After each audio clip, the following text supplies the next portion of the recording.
O eto mga kadonatics, good news para sa atin to. Bakit? Vice Ganda, aka Aklang Kabayo, persona non grata na sa Davao City? Well mga kadonatics, yan yung sinabi sa report. At eto mga kadonatics, isang matinding mensahe ng isang OFW kay Vice Ganda, nag-trending. Alamin natin mga kadonatics kung bakit. Without further ado, let's go mga kadonatics. Basahin mo muna natin yung caption niya. Davao City updates 14 hours ago relating to Vice Ganda as officially persona non grata due to mockery towards their prospective leader and to its supporters. Oh no! Nako naman! Paano na yan? Hindi ka na makaon ng durian.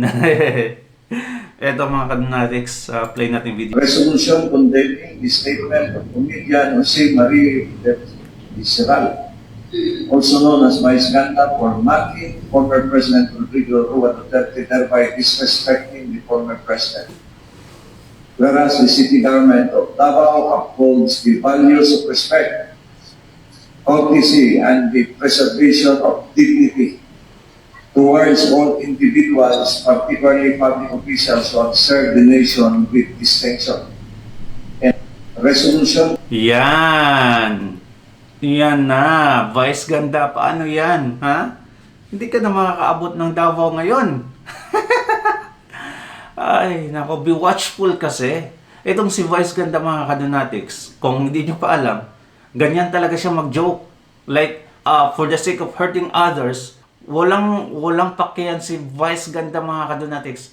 Kahit masaktan pa yung iba, basta mapasaya lang yung iba. Ganyang klaseng joker si Vice Ganda, which is napaka-hipokrito. Ngayon, akala niya kasi mga kadonatics na untouchable talaga siya. Alam naman natin na grabe yung mga followers niya, sikat na sikat. Oops! Wag Davaoenos, wag yung supporters ng mga Dutertes. Kaya mag-isip ka na Vice Ganda, mag-isip ka na next time kung gagawa ka ng joke, isipin mo muna yung impact niyan kaysa mga taong napapasaya mo in that moment.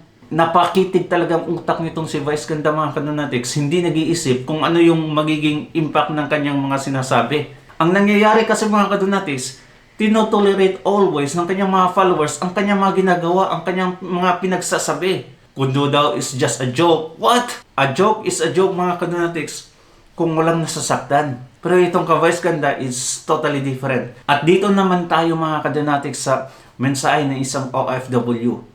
Ka Vice Ganda at kay Tatay Digong. Nag-trending mga kadonatics. Ang ganda kasi mga sinasabi niya sa achievement ni Tatay Digong. Eto, panoorin natin. Nakita mo yan, Vice Kabayo? Ngayon lang kalmada yung dagat na yan. Pero alam mo, pag wala kami sa puerto, grabe, ang hirap ng kalagayan namin. Suka, hilo, halos di makatayo. Lahat yun nilalabanan namin. Homesick, ayan. Pag na homesick, saan ka pupunta? Tatalong ka sa dagat? Dahil kay Tatay Digong, kahit pa paano pinaluwag niya ang hirap namin. Seaman's Book, 10 years. Wow. Passports, 10 years. So ano problema mo, Vice Kabayo? Alibasa ikaw, pag ganyan-ganyan ka lang, kumikita ka na eh. Labas mo lang yung puwet mo. Pero hindi mo naunawaan yung ginawa ni Tatay Duterte para sa amin. Kaya ikaw, Vice Kabayo, kung wala kang magawang maayos, marahimik ka na lang.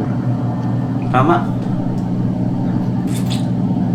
Well, for me mga kadonatics, bilang OFW myself, talagang ang laki ng ginawa ni Tatay Digong para sa amin.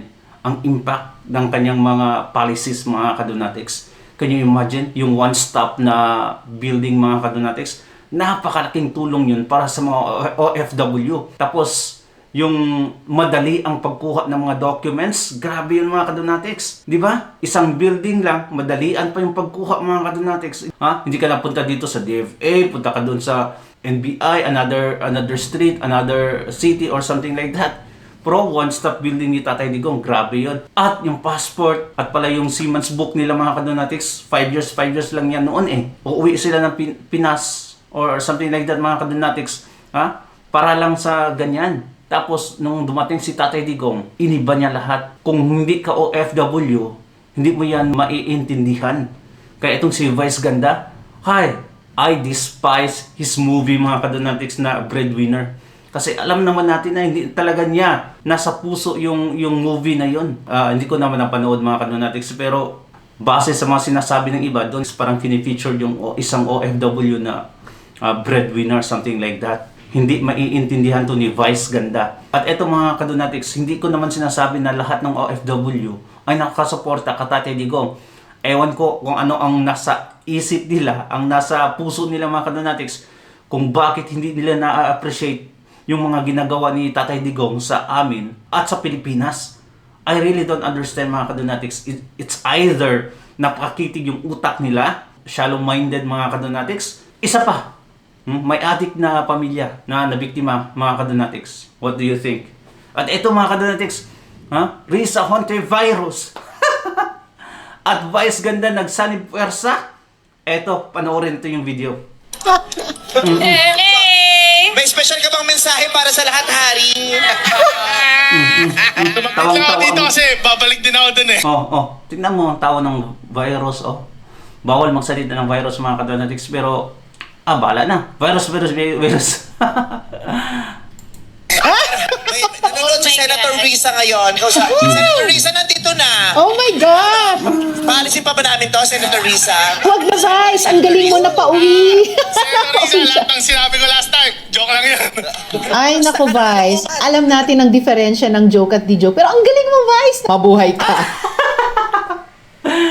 May sinabi pala yung isang lalaki doon mga kadonatics. Ay, nako naman. Kawawa mo sa virus, nagipagsabuatan sa aklang kabayo. I mean, sila pala kawawa, dalawa mga kadonatics. Anyway, comment down below mga kadonatics your opinion about these videos. And don't forget to subscribe and like our videos mga kadonatics because it helps a lot. Thank you, and God bless you mga kadonatics. Ingat palagi. Bye-bye.